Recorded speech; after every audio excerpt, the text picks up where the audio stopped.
as smart as he usually is. As Brown drives, scoop layup off the glass. That's not the first time we've seen a superstar in green and white sacrifice the body. Kornet knocked away.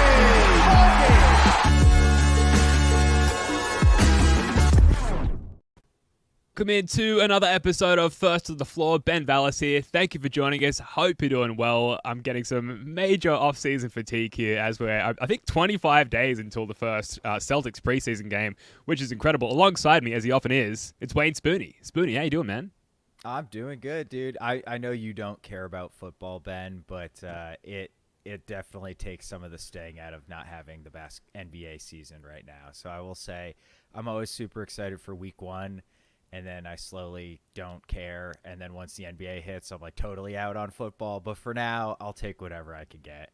Yeah, the Pats played today, right? Or tonight, your time? How'd they go? Yeah. Do you know? They finished up about 15 minutes ago, and they lost to the Eagles. So 25-20. The Eagles handed them the game, but they made some interesting decisions that led to a loss. But look, the Eagles are like the favorite in the NFL. So they played all right. Glad that Philly are the favorites in the NFL and not the NBA. I would not be able to stand that. And Tom Brady was apparently at the game as well. Did you manage to catch any of that?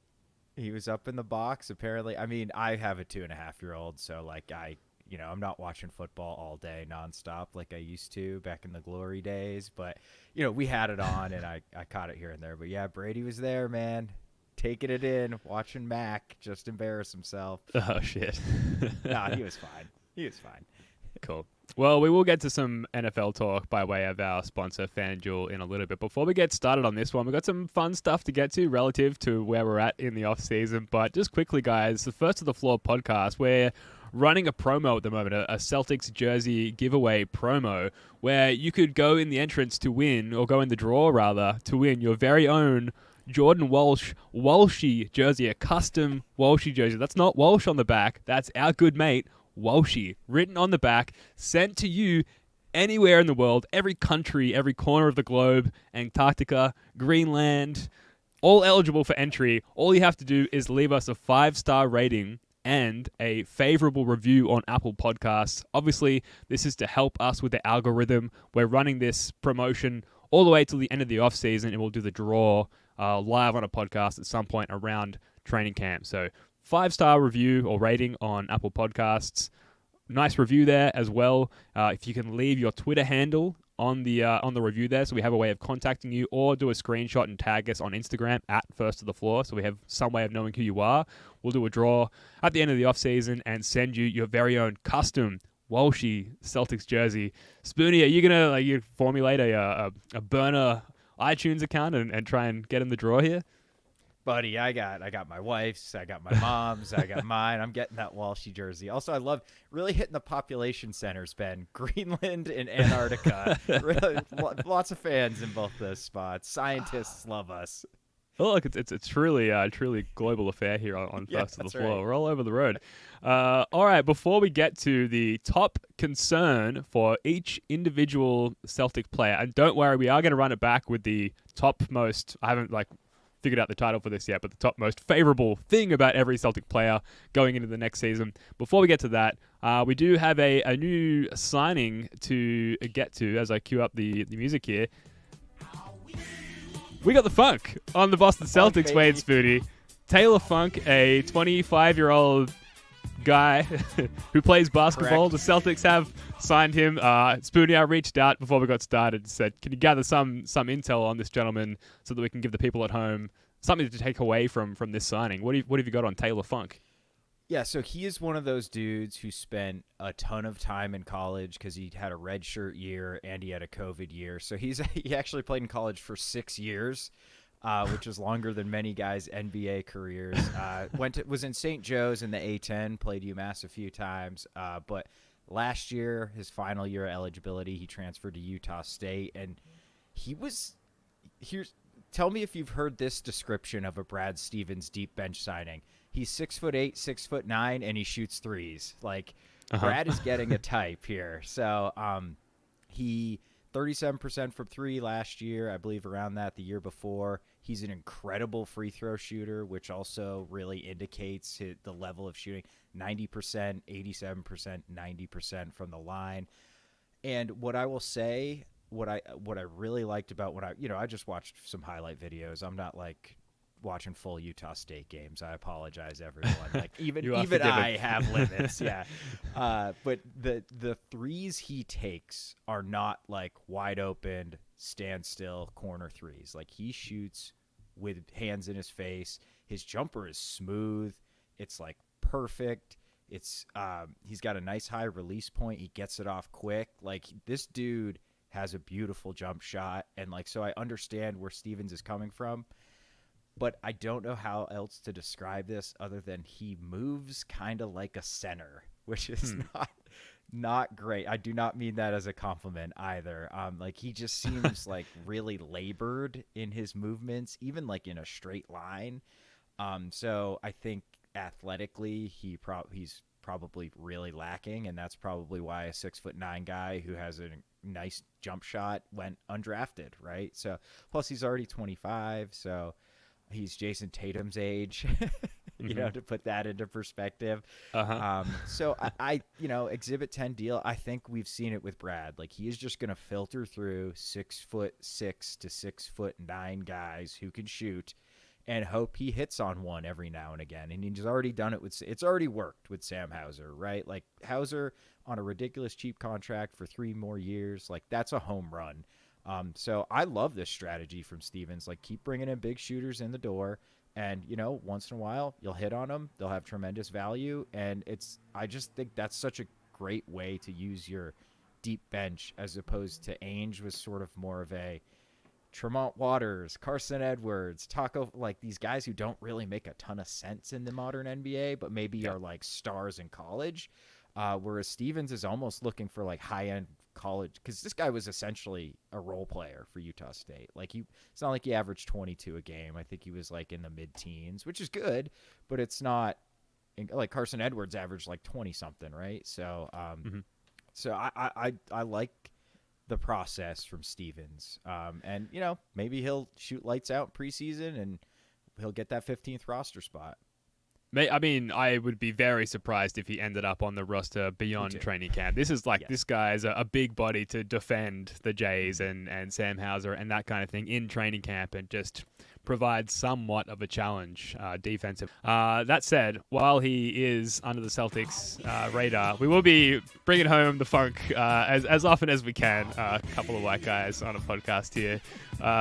It's not very often you sign a guy with a name that awesome. And yeah. Danny Ainge, he did have like a weird fetish for little people. And so Brad Stevens, what he's bringing to the table with his type, it's much more favorable and much more of a fit with the modern NBA. So that's really good. Folks in the chat, if you've got any thoughts on Taylor Funk, please let us know. Serious, non-serious, or otherwise. We should move on to the meat of this podcast. It might be a shorter one today. We'll see how we go. But we wanted to run through the one primary concern, aside from health, aside from injuries, which is really the primary concern for everybody on the roster, with every single Celtic, excluding two-way players and Exhibit 10 details. So we won't be covering our primary concerns with Taylor Funk on this episode. But Spoonie, any questions with the format or anything? I figured we'd just go back and forth. We'd start at the bottom of the roster, work our way up. We'll start with Svi Mihайлuk. Any questions or ideas for how we should run through this before we get started?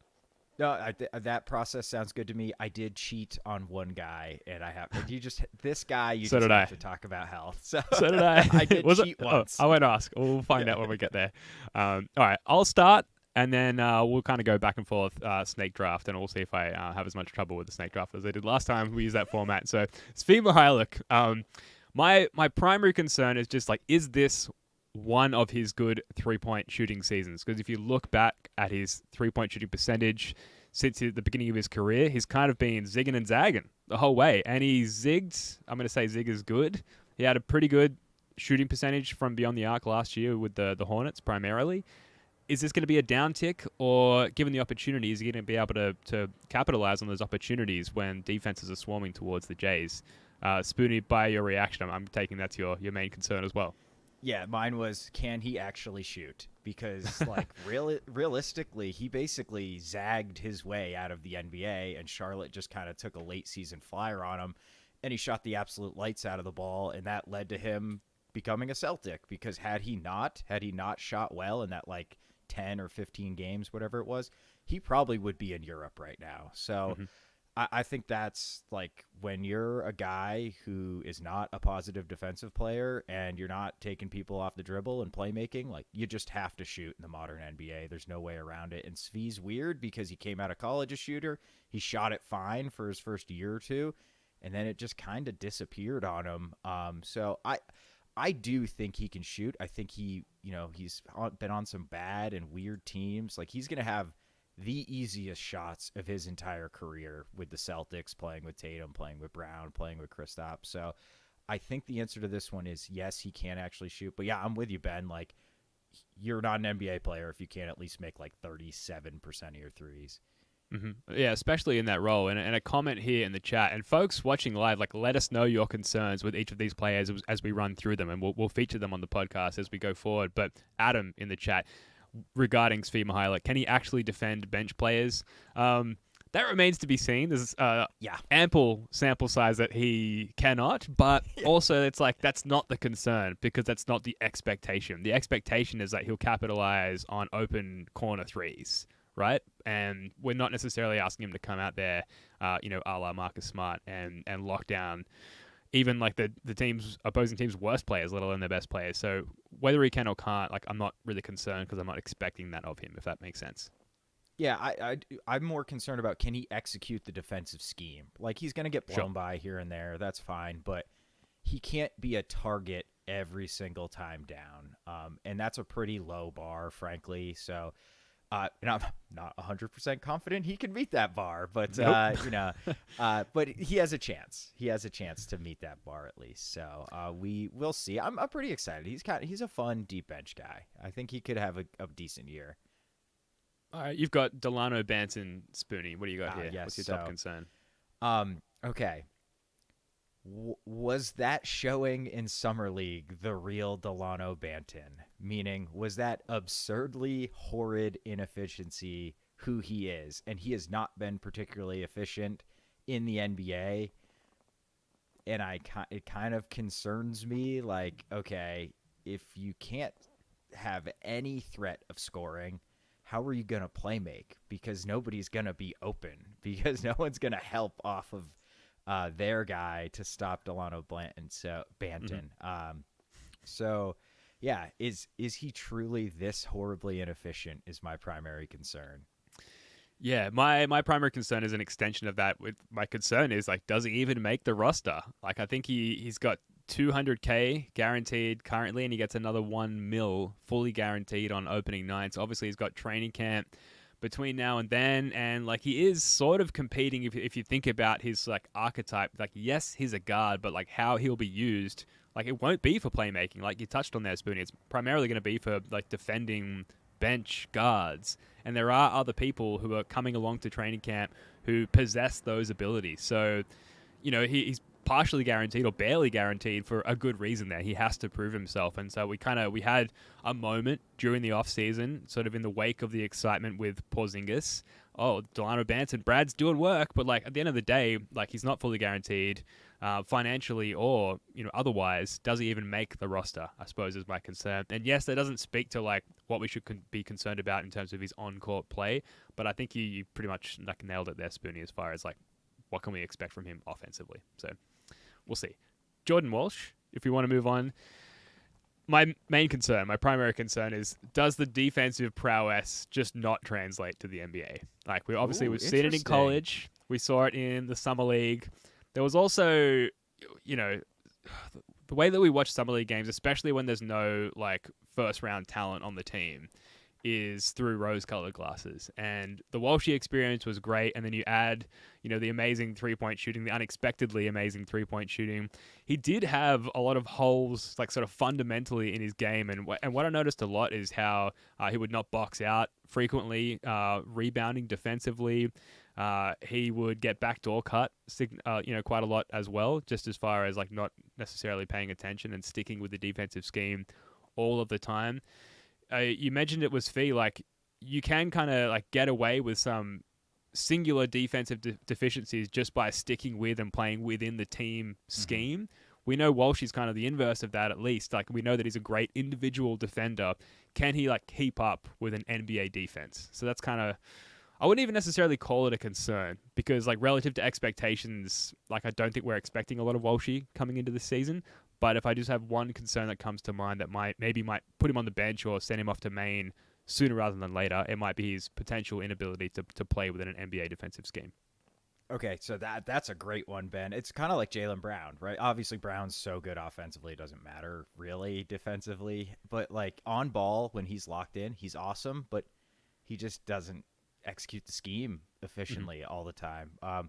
So in Walsh, he fouls way too much too, and that is going to be you get 10 in summer league, like you don't get 10 in the NBA, buddy. So that could keep him off the floor. But I went with can we get anything at all offensively from him? Because I'm not sure we can. Like I don't know if I buy 37% from 3 on that small sample size in these like pickup games in Las Vegas, man. Like his shooting, his jump shot's not broken or anything, but I really worry that like he's going to be such a hole offensively that even if he's positive on the defensive end, like he's just not going to be able, we're not going to be able to play him. So that's my big, so we're worried about his defense and his offense. Maybe not a great start for one, but we're giving his jersey away. That's right. Yeah. We love Walshy, unconditionally. Young. Yeah, exactly. He's just young, man. He'll be fine. And he will be more open for all of those shots, all of those threes than he was ever in summer league or even college. So it'll be interesting to see how he converts on those looks. O'Shea Brissett.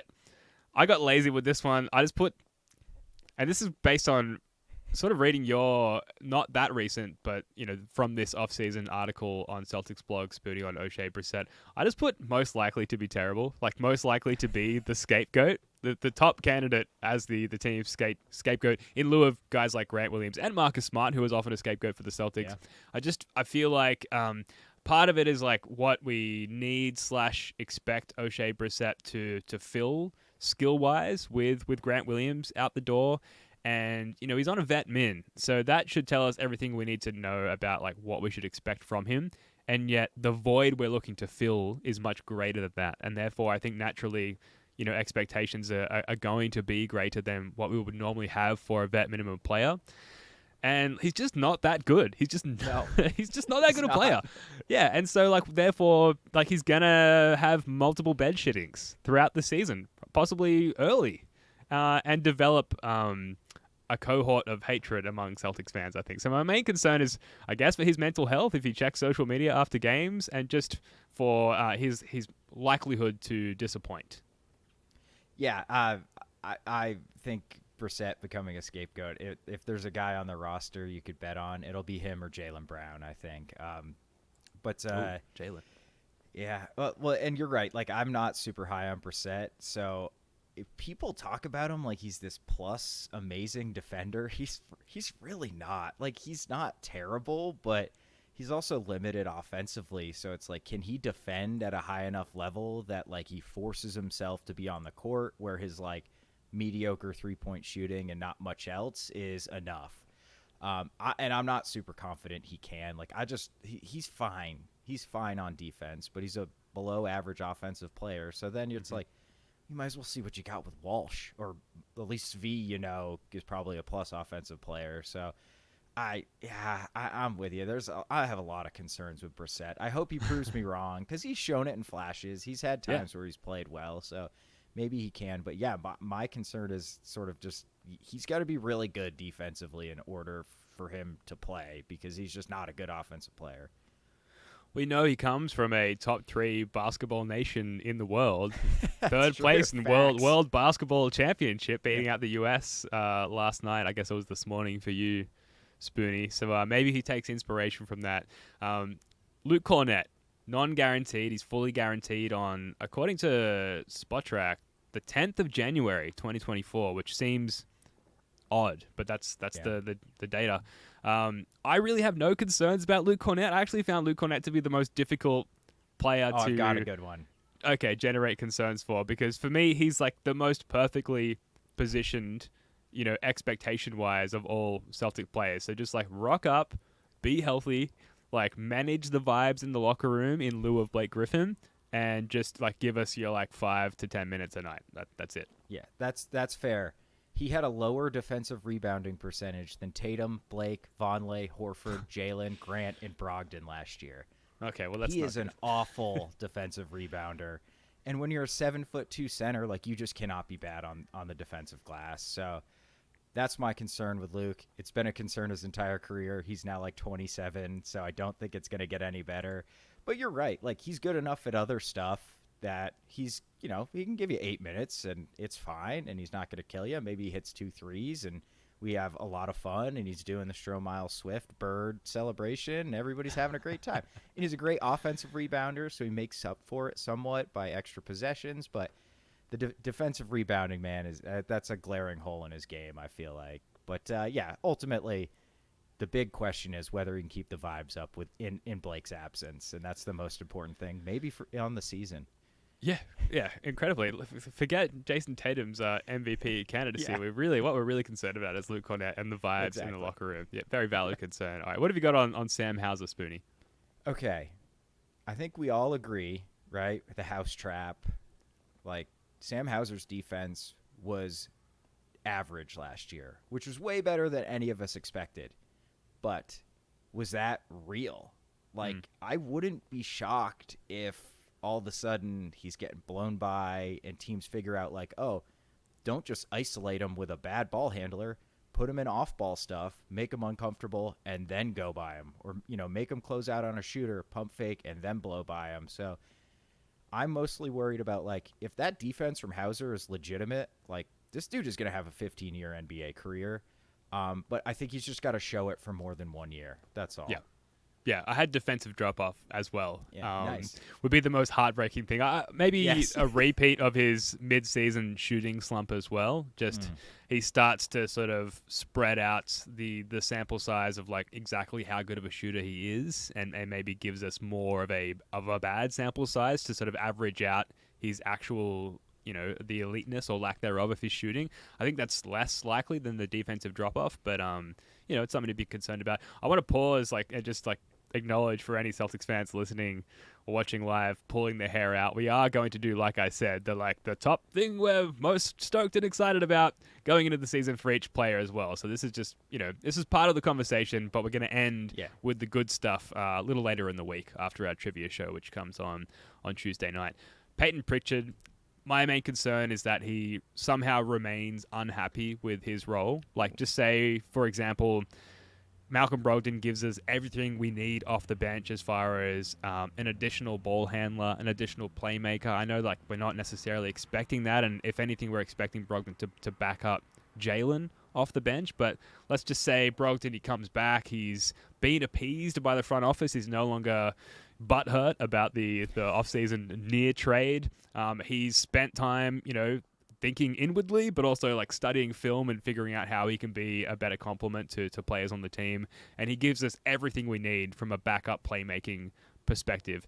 Does that then diminish Pritchard's sense of a role, as well as literally his role in terms of minutes and touches and usage rate and things like that? So it's more of a hypothetical concern. Maybe all of these are, but that's what bugs me the most for Pritchard. Yeah, so mine is actually related. Will he give us anything more than shooting on offense? And it goes to partly it's not Pritchard's fault entirely that he basically was only a spot up shooter last year. That's partially in just how he was used, coaching. And if he's used in that way again, the answer will be no, he won't give us anything more than shooting. And you'll probably be proven right, and that he'll probably be pretty unhappy with his role as well. So I'd like to see him used in a little more inventive ways. I just wrote about it for Celtics blog about using him as the screen setter and pick and pops with Jason Tatum.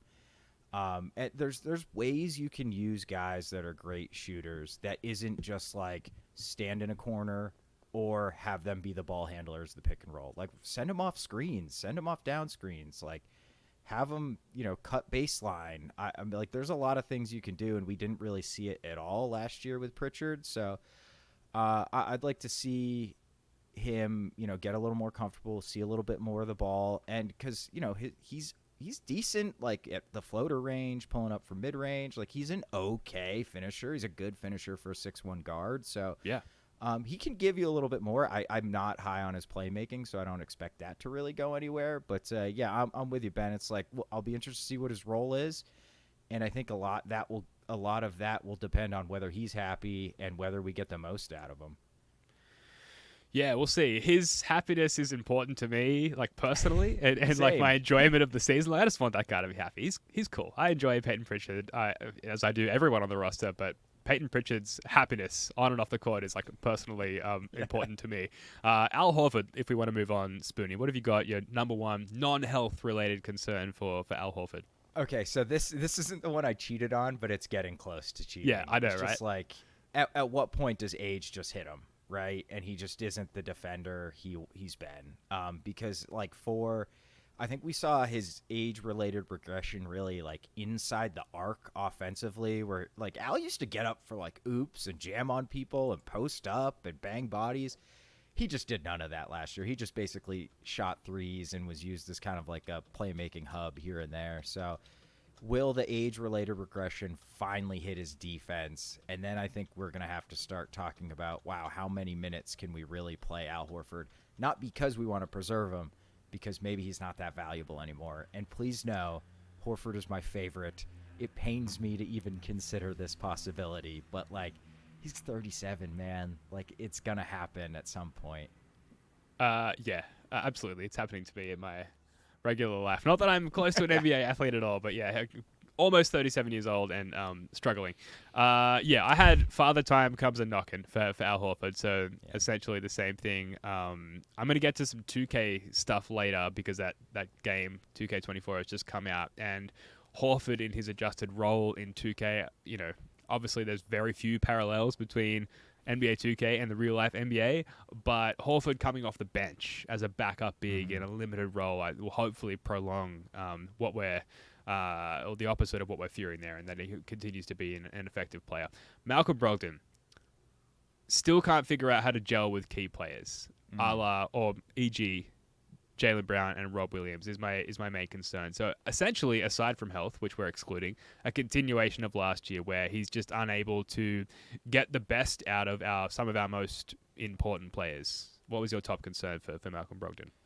Brogdon shot 44% from three and 50% at the rim. So, like, what if his shooting regresses to, like, 38%, which is still great, but he was so inefficient around the rim last year. Like, he's going to become from a highly efficient player to, like, average. Mm-hmm. And then if he doesn't do the playmaking things you're talking about, like, how valuable is he really at that point, right? Like, you've got this high-volume guard. I do think he's a solid playmaker. Like, I don't want to say he's not. I think you're right. He's got better he lacks chemistry, rather, with Brown and Rob Williams especially, weirdly so. But, like, if that shooting drops off, even to just, like, really good levels, but not hyper-elite levels, like, I don't know, man. Like, that would really tank his value in a lot of ways. So he'd have to counteract that by becoming a better playmaker. Maybe that's the best thing for the team. I don't know. But I just worry he's kind of got a little bit of house of cards going with his three-point shooting last year just being so incredibly efficient. It just masked any other issues he had. But I do think the chemistry will be a little bit better this year. I'm hoping. Yeah, I hope you're right. The three-point shooting, that's a really good one. Like, I would almost happily concede the playmaking and the chemistry if it just continued to be like a world-beating, league-leading three-point shooter. Would you go the other way, Spoonie? Like, would you give up like a slight reduction in three-point shooting if you knew going in that his chemistry with guys like Time Lord and JB was going to be improved? I think I probably would. If Marcus Smart was still here, I would not. But without Smart, I mean, we lost our best passer and replaced him with, like, Porzingis is fine, but he's not a playmaker by any means, right? Like, there's going to be a lot of playmaking burden on Brogdon's shoulders this year. So I think because Smart's out the door, I probably would take that trade-off. But, dude, shooting 44% for three on the volume he took is like, that is such a weapon. That is like game breaking. That's like Steph Curry stuff, you know? So I don't know. That's a really tough question. So you would say like not F the playmaking. I don't like know. Similar level as last year. Yeah. See, I don't know. Like, yeah, I mean, maybe. If I had the option to like switch it back if it didn't work. Right. It's hard to give up elite 3-point shooting. Like that's a great skill to have, and so we'll see. Hopefully it's both, and we are going to get into the starting five here as we rocket our way through our run sheet here, Spoonie. But before we do that, we just want a quick word from our sponsor, FanDuel. New FanDuel customers can bet $5 and get $200 in bonus bets, guaranteed. Plus, all customers who bet $5 will get $100 off NFL Sunday Ticket from YouTube at YouTube TV.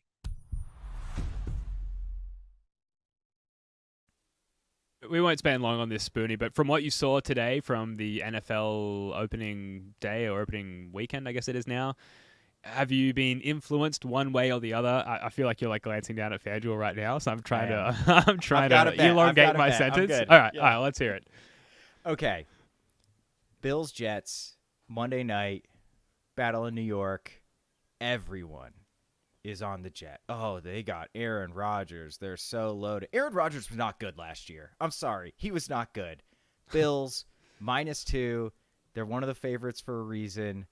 They're going to destroy the Jets. Everyone's going to remember Aaron Rodgers is 40 years old.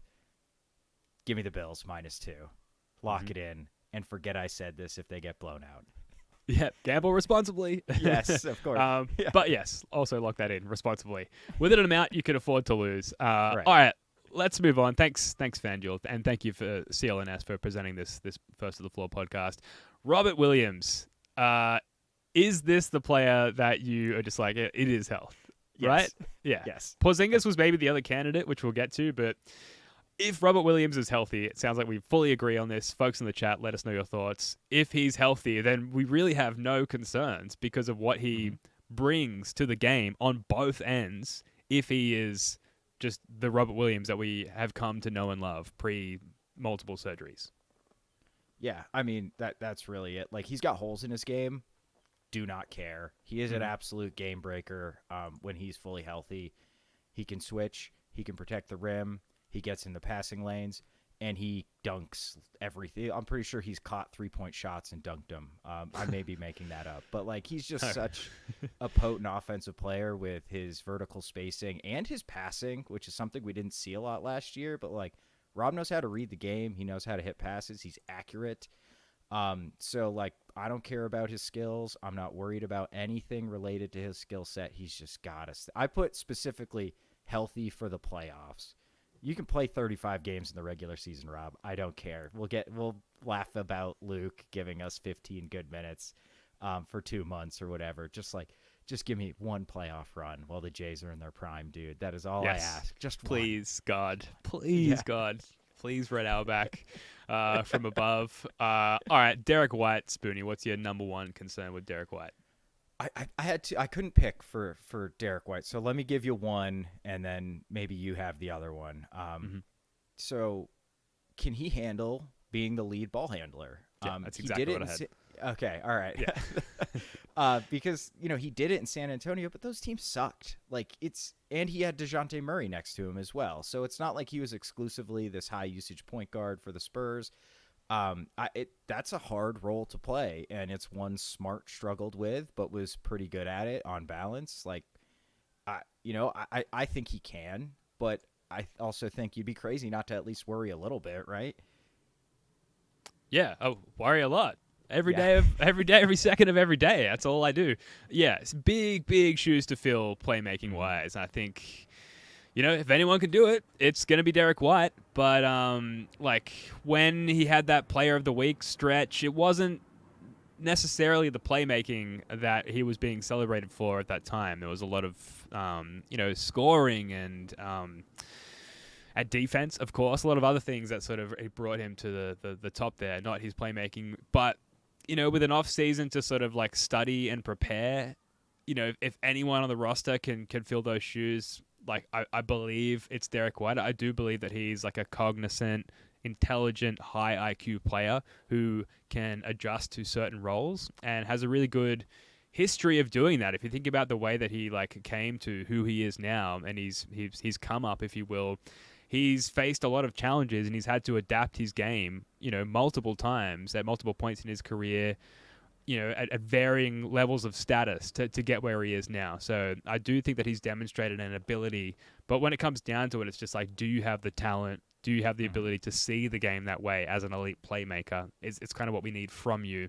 So that's why it's our biggest concern, but I'm also confident maybe of all of these concerns, maybe the one that I'm least concerned about is Derek White in this situation.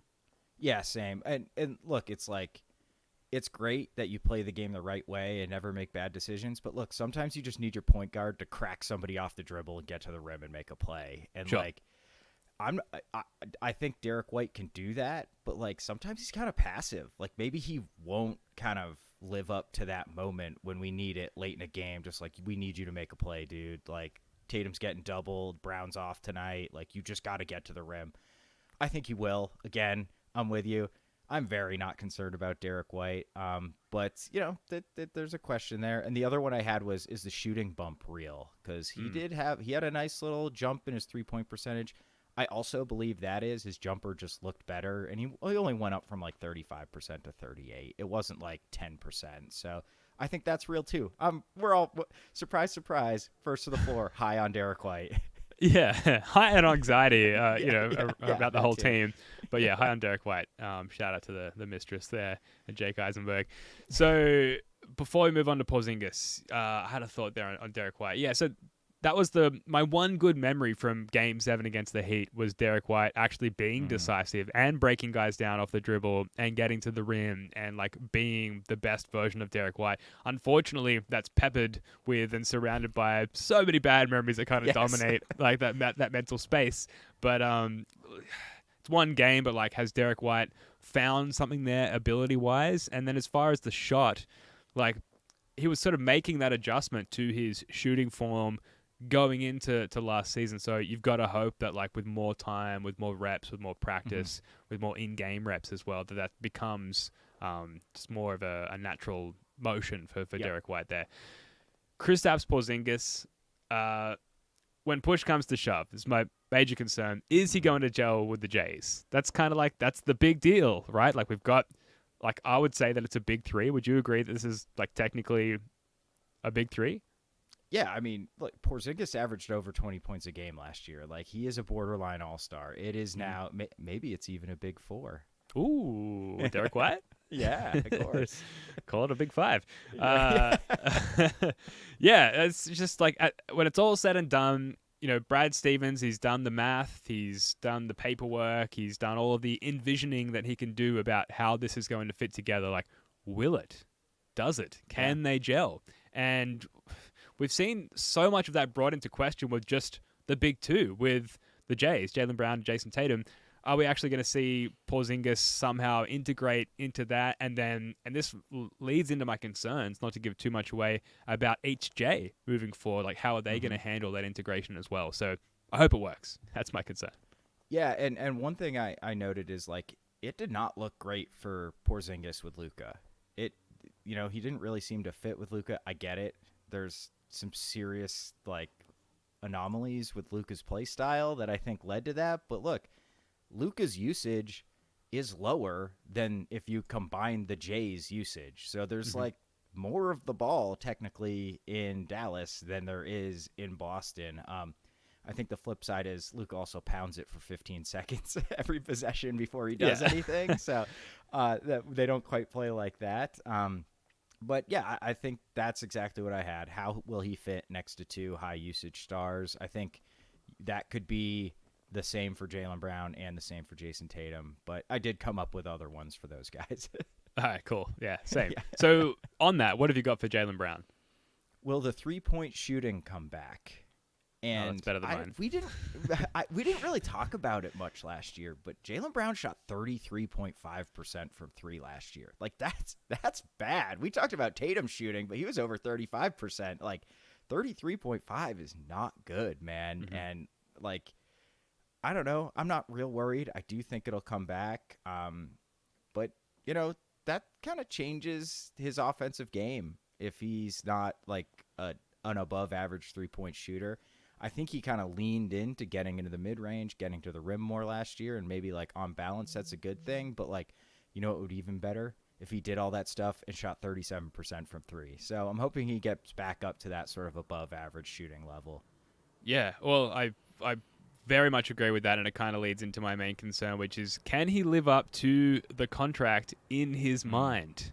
As in, if he feels that he's underperforming relative to his contract, does that start to erode at his approach to not only the game, but also like his place on the Celtics? Does he start to question whether or not the reason he's not living up to that contract, you can tell I've been in my head deeply about this, Foodie, like it's because like of his situation on the team and his role on the team, and maybe, you know, that amount of money would be better assigned elsewhere in another role on another team. Maybe I'm overthinking it. In fact, I'm sure that I am. But Maybe a you know, little. if his 3-point shooting doesn't, you know, elevate back to, I guess, his career average, or at least what we've come to expect of him recently, like post Hayward and Kyrie, you know, does that start to erode at his mind as far as like his self-perception and like who he is as a max player? So that's my concern. And I guess the positive takeaway is like, if that's what you're worried about, then like we're okay. Pretty damn good player. Yeah, Yeah. pretty damn good player. But it is kind of weird that now he's now a higher paid player than Jason Tatum, which, you know, maybe there could be some friction there. I really don't think so. But if you really wanted to go down the contract rabbit hole, I think that sort of argument's out there too. But like living up to $300 billion, that's a lot of pressure on somebody, dude. Yeah. So like yeah. And he's always kind of been like a confidence guy, you know? So yeah, I had not thought about that, Ben, but that's interesting. You've got me terrified. I'm sorry to enter those dark thoughts into your mind, anyone listening. That's the plight of the First of the Floor podcast. This is why we do the pod, is right to exercise these demons and to as an outlet. So I'm sure many people listening can relate to that approach to being a Celtics fan. All right, final player. Some guy named Jason Tatum. I hope I haven't missed anyone on the roster. I'm pretty sure I got it all. It's just a copy and paste from Basketball Reference, so should be good.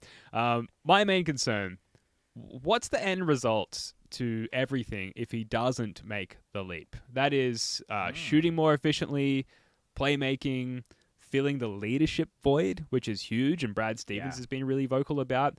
Everything is dependent on this happening in the next 2 years at most. If you think about the Porzingis contract length, if you think about, you know, the second apron and the increasing lack of maneuverability the longer we hold on to Jaylen Brown, like that is a narrow window, unfortunately. If the biggest point of celebration for us as Celtics fans has been like, the Jays are so young, we've got forever to figure it out. It's like, well, we kind of don't because of this new CBA now. So if Jason Tatum, and unfortunately he's only 25, historically that leap comes a year or 2 or 3 or 4 from now. If he doesn't make that leap, then like, does it all just kind of fall apart? That's my concern, which is a huge concern. Good God, Ben, this is getting dark. You can see why I needed to do this. Yeah, seriously. Yeah, I mean, maybe the flip side is like maybe the talent ad with Porzingis kind of hedges against that. Like, what if we had Porzingis against Golden State? Like, I mean, that's probably a lot of empty offensive possessions that turn into buckets with somebody like Kristaps out there. So maybe that kind of erodes that fear just a little bit. But you're right. Like, Tatum's just got to take – I don't even think it's a full step. It's just he just needs like 1/2 step higher than he's been able to reach. Mine's a little more in the weeds. How will he adapt offensively without Marcus Smart? So Smart assisted him the most, basically – the last since, you know, Kemba was off the team. Smart had more than double the assists to Tatum of anyone else in 21-22 and 35 more than Derek White, who was second in assists to Tatum. And 74 of Smart's assists to Tatum were for 2-point field goals, which is, you know, there was like 115 assists. So way more than half were for twos, which I think is like often you think of like, oh, kickouts to the corner, open three. Like, no, Smart's getting him layups and dunks. And that's really valuable. And that helped, like, often we'd talk about, like, oh, Tatum got a dunk and a layup into the line in the first, like, 5 minutes of a game. He's going for 40. And lots of times it was Marcus Smart who got him going early. Yeah. So, I think, like, this team is going to have to adapt without Marcus Smart. Like, I think he's more important maybe to sort of when we were playing our best, Smart was at the middle of it. And when we were playing our worst, Smart was probably also at the middle of it in some ways. But, like, when we were at our best, like, we're going to miss Marcus Smart. And I think Derek White can pick up that slack. But, like, getting somebody that many easy buckets is a very difficult skill to replace. So Tatum's going to have to change things a little bit. And I think the change will be he'll just be on ball more, which I'm comfortable with, but some people do not want to see. But, I have a little bit of worry there. I am way more afraid of what you've described now than what I'm concerned about, though. But I got if we're gonna trust anybody to make that leap, it's got to be Jason Tatum, right? Like that Sure. dude works his balls off.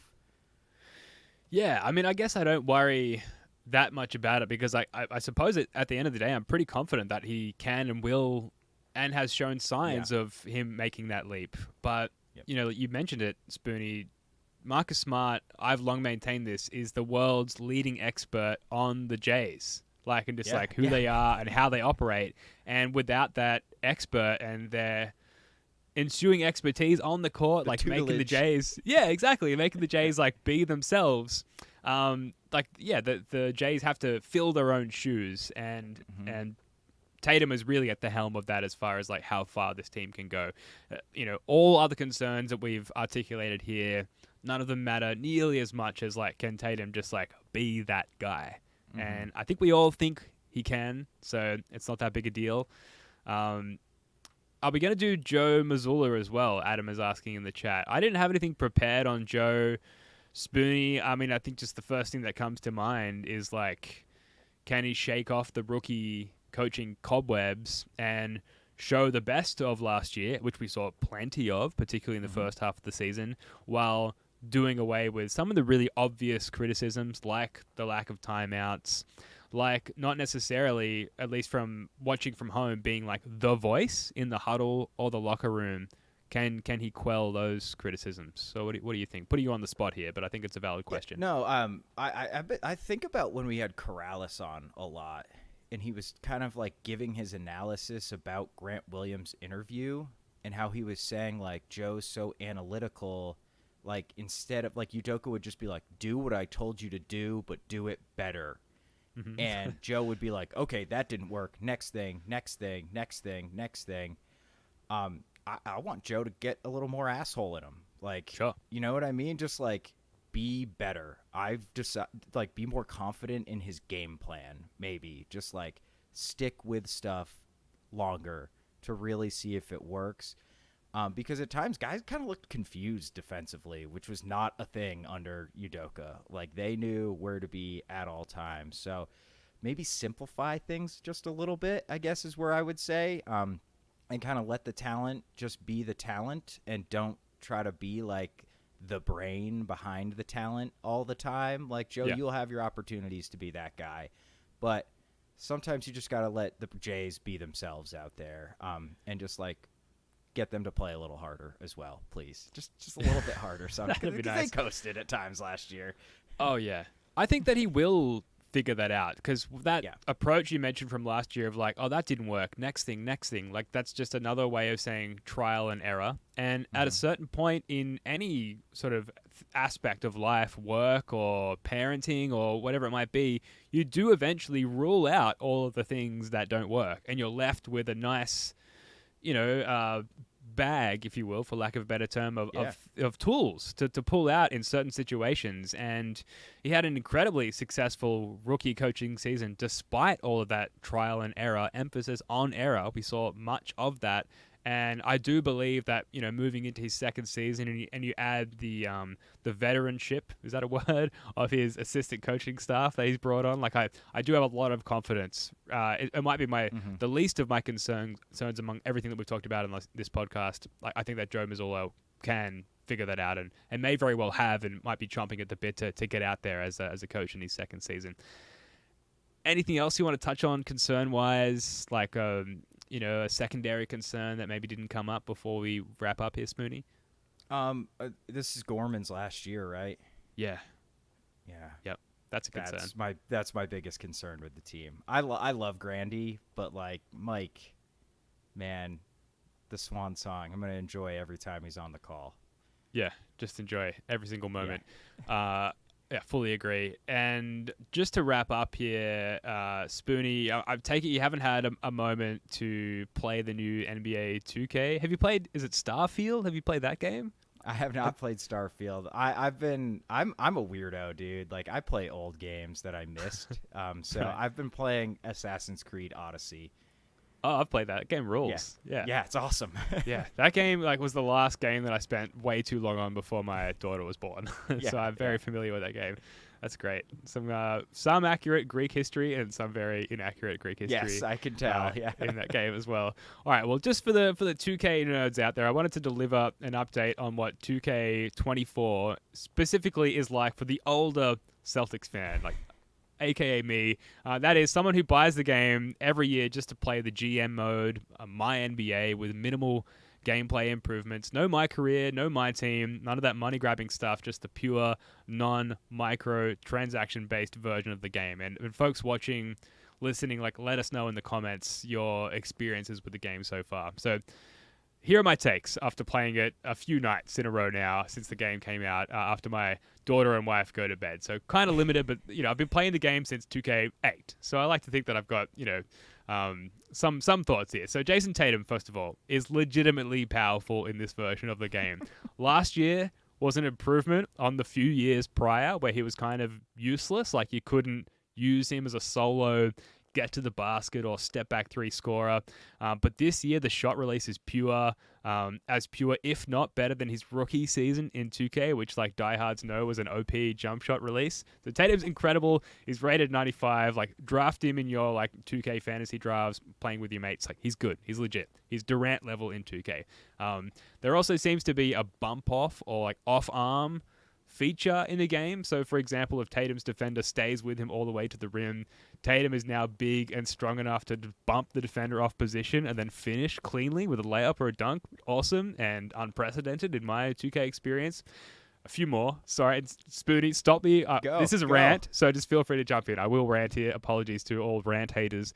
Jaylen Brown, money on contested threes. That's a takeaway. The release is easy to hit perfectly. He will hit a three over any defender. Mistimed, this is a big one, mistimed jump shot releases actually still hit at a high clip now if it's a good jump shot. So an example would be with Malcolm Brogdon, who has a notoriously difficult release. If you found him for a wide open corner three in prior 2Ks, if you didn't time the jump shot properly, which is impossible to do, he would miss. This version of 2K seems to realize a good shot is a good shot and will reward you for that as opposed to your mistimed jump shot. So my 3-point makes in the corner with Malcolm Brogdon are up on last year significantly. Okay, this is an obvious one. Porzingis is pretty OP, overpowered for the non-gamers out there, and Tatum and Jaylen and the Porzingis combined big three is pretty unfair on most opponents. I've played some online matchups. It's ridiculous, and especially when accompanied or sandwiched by Derek White and Rob Williams. It's probably the best roster since NBA 2K18 prior to Gordon Hayward's injury or NBA 2K10 before 2K realized the effects of Garnett's lower leg injury. So that's exciting, especially the relative youth of the roster. I promise I only have a few more notes here, Spoony. So Derek White, frustratingly, still has hair in the game. 2K, you got to fix that. This is also by far the best 2K version of Peyton Pritchard.